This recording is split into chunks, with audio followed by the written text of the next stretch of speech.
নমস্কার। আজকে আবারও আপনাদের সামনে আমি উপস্থিত হলাম একটি নতুন এবং অত্যন্ত ইন্টারেস্টিং বিষয় নিয়ে আলোচনা করব বলে। মানুষের রাগ এমন একটা জিনিস যেটা ভালো ভালো সম্পর্কের মধ্যেও বিচ্ছেদ তৈরি করে দিতে পারে।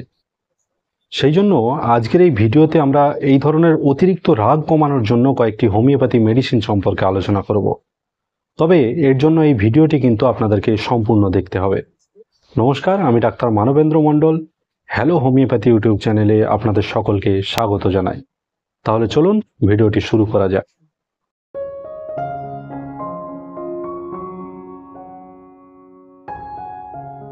মানুষের রাগ সাধারণত দুই রকমের হতে পারে। একটা হলো নর্মাল রাগ। ধরুন আপনি সারাদিন কাজকর্ম করে এসে বাড়িতে বিশ্রাম নিচ্ছেন বা সামান্য একটু ঘুমিয়ে পড়েছেন, সেই অবস্থায় যদি আপনাকে কেউ এসে বিরক্ত করে বা আপনার ঘুম ভাঙিয়ে দেয়, সেই অবস্থায় আপনার অতিরিক্ত রাগ হতে পারে। এটা কিন্তু নর্মাল রাগের মধ্যে পড়ে, এর জন্য কোনো চিকিৎসার প্রয়োজন হয় না। কিন্তু যে ক্ষেত্রে দেখা যায় যে মানুষ সামান্য কারণে অতিরিক্ত রেগে যাচ্ছেন বা কোনো কারণ ছাড়াই অতিরিক্ত রেগে যাচ্ছেন, অনেক সময় ভালো কথা বললেও সেই ভালো কথাতেও রেগে যাচ্ছেন, এই ধরনের রাগগুলো কিন্তু একটা মানসিক অসুস্থতা। এর জন্য অবশ্যই আপনার চিকিৎসার প্রয়োজন। এই ধরনের রাগের পিছনে বেশ কিছু কারণ থাকতে পারে। একটি হলো বংশগত কারণ। ধরুন আপনাদের বাবা, কাকা বা মামার বাড়ির ফ্যামিলিতে যেসব মেম্বারগুলো আছে তাদের অতিরিক্ত রাগের সমস্যা আছে, একটুতেই তারা রেগে যান বা সামান্য কারণেই অতিরিক্ত রেগে যান। এই ধরনের যদি রাগের সমস্যা আপনার ফ্যামিলিতে থেকে থাকে, সেক্ষেত্রে বংশগতভাবে আপনারও কিন্তু এই ধরনের রাগের সমস্যা থাকতে পারে। এছাড়াও কোনো মানুষ বা ব্যক্তি যদি দীর্ঘদিন ধরে কোনো ক্রনিক ডিজিজে ভুগতে থাকেন, সেক্ষেত্রেও তাদের মানসিক অবস্থার পরিবর্তন ঘটে গিয়ে তাদের এক ধরনের মেন্টাল ইরিটেশন বা এক ধরনের খিটখিটে মেজাজ দেখা যেতে পারে। তারা সামান্য কারণে অতিরিক্ত রেগে যেতে পারেন বা কোনো কারণ ছাড়াই অতিরিক্ত রেগে যেতে পারেন। এছাড়াও আরেকটা কারণ দেখা যায় যেটা মানসিক কারণ। ধরুন এমন কোনো একটা পরিস্থিতি যেটা আপনাকে জোর করে মানিয়ে নিতে হচ্ছে, যেটা আপনার পছন্দ নয় তবু আপনাকে জোর করে মানিয়ে নিতে হচ্ছে, এবং এই ধরনের পরিস্থিতি থেকে আপনি কোনোভাবেই বেরিয়ে আসতে পারছেন না।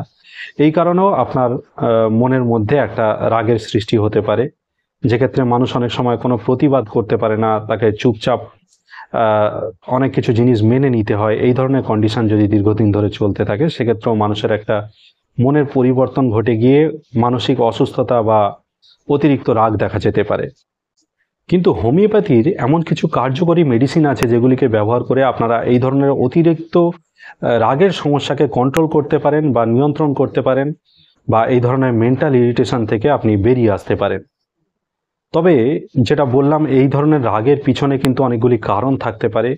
সেই জন্য হোমিওপ্যাথি মেডিসিন কিন্তু শুধুমাত্র আপনার রাগ কমায় না, আপনার রাগের পিছনে যে কারণটি আছে সেটাকেও কিন্তু সম্পূর্ণ সারিয়ে তোলে। সেই জন্য আপনার গোড়া থেকে এই ধরনের রাগের সমস্যাগুলি সেরে যায়। তবে আপনারা সকলেই জানেন যে হোমিওপ্যাথি চিকিৎসা কিন্তু লক্ষণ ভিত্তিক চিকিৎসা। সেই জন্য রাগের জন্য কোনো স্পেসিফিক মেডিসিন হোমিওপ্যাথিতে হয় না। এক্ষেত্রে আপনার যে মানসিক লক্ষণ, সেই মানসিক লক্ষণের সাথে যে ওষুধের সবচেয়ে বেশি মিল থাকবে, আপনারা সেই একটি মাত্র ওষুধকে ব্যবহার করেই আপনারা এই ধরনের অতিরিক্ত রাগ থেকে মুক্তি পেতে পারেন। সেই জন্য আজকে যে মেডিসিনগুলির কথা আলোচনা করব, সেই সবকটা মেডিসিন আপনারা কখনোই একসাথে ব্যবহার করবেন না। আপনারা শুধুমাত্র সেই একটি মাত্র মেডিসিনকেই ব্যবহার করবেন যে মেডিসিনটির সঙ্গে আপনার মানসিক লক্ষণ সম্পূর্ণভাবে মিলে থাকবে। অতিরিক্ত রাগ কমানোর জন্য হোমিওপ্যাথির যে প্রথম মেডিসিনটির কথা বলবো, সেই মেডিসিনটির নাম হলো স্ট্যাফিসেগ্রিয়া। যেসব রোগীরা সামান্য কারণেই অতিরিক্ত রেগে যায়, কিন্তু রেগে গিয়ে তারা তাদের রাগটাকে প্রকাশ করতে পারে না, রাগে এদের গোটা শরীর থরথর করে কাঁপতে থাকে, কিন্তু তবু এরা নিজেদের রাগটাকে প্রকাশ করতে পারে না, এবং এই ধরনের অতিরিক্ত রাগ চেপে রাখার ফলে এরা অনেক সময় অসুস্থও হয়ে পড়েন।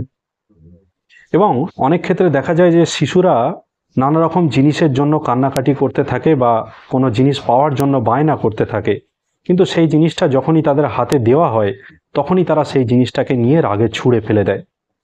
আবার বড়দের ক্ষেত্রেও অনেক সময় দেখা যায় যে তারা তাদের নিজেদের রাগটাকে প্রকাশ করতে পারে না বলে তারা বাড়ির অনেক জিনিসপত্র নিয়ে ভাঙচুর করতে থাকে।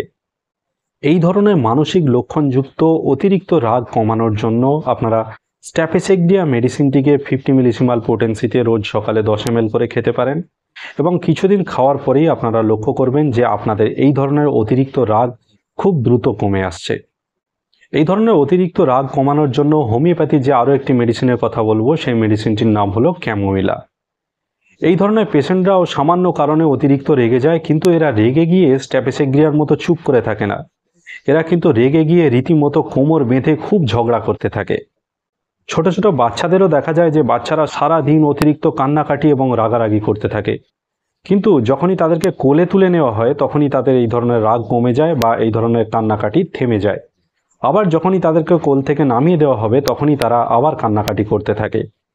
এই ধরনের রাগের ক্ষেত্রে আপনারা ক্যামোমিলা মেডিসিনটিকে 30 পোটেন্সিতে 2 ফোঁটা করে দিনে 2 বার 1 চামচ জলে মিশিয়ে ব্যবহার করতে পারেন বা খেতে পারেন। সেক্ষেত্রে এই রকম মানসিক লক্ষণযুক্ত আপনার বা আপনার শিশুদের অতিরিক্ত রাগ খুব তাড়াতাড়ি কমে যাবে। অতিরিক্ত রাগ কমানোর জন্য হোমিওপ্যাথির যে আরও একটি ভালো মেডিসিনের কথা উল্লেখ করব, সেই মেডিসিনটির নাম হলো নাক্স ভূমিকা। বিশেষ করে যারা সারা দিন রাত অতিরিক্ত মানসিক পরিশ্রম করতে থাকেন এবং এই মানসিক পরিশ্রম করার ফলে তাদের খাওয়া এবং ঘুমের ঠিক থাকে না, এরা একটা ঘরে আবদ্ধ থেকে দিনরাত পড়াশোনা করতে থাকেন বা দিনরাত অফিসের কাজকর্ম করতে থাকেন এবং এর ফলে এদের একটা মানসিক বিকৃতির সৃষ্টি হয়ে থাকে, যার ফলে এরা অতিরিক্ত উত্তেজক জিনিসপত্র খেয়ে থাকেন, যেমন চা, কফি বা সিগারেট এরা বারবার বেশি বেশি করে খেতে শুরু করে এবং যার ফলে এদের অতিরিক্ত রাগের একটা সমস্যা দেখা দেয়। সামান্য ব্যাপারেই এরা খুব খিটখিটে মেজাজের হয়ে যান।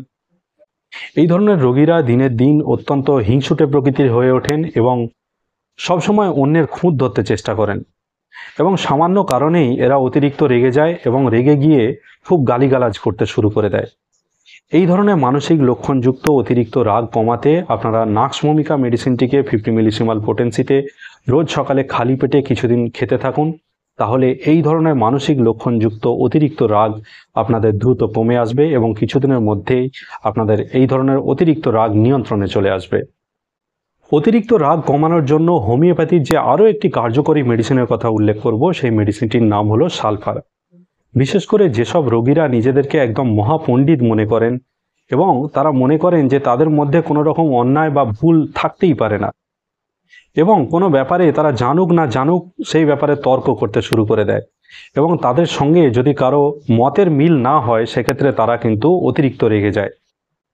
এই ধরনের ব্যক্তিরা যতক্ষণ বাড়ির মধ্যে থাকে বাড়ি শুদ্ধ লোককে একদম বিরক্ত করে মারে, সামান্য ব্যাপারেই সবাইকে খুব বকাবকি করতে থাকে, কিন্তু এরা নিজেরা খুব অলস প্রকৃতির হয়।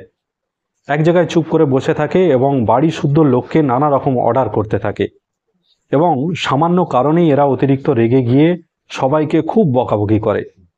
এই ধরনের মানসিক লক্ষণযুক্ত ব্যক্তিদের অতিরিক্ত রাগ কমানোর জন্য সালফার মেডিসিনটিকে 50 মিলিসিমাল পোটেন্সিতে রোজ সকালে খালি পেটে 10 ml করে খেতে পারেন। তাহলে এই ধরনের মানসিক লক্ষণযুক্ত অতিরিক্ত রাগ খুব দ্রুত কমে যাবে।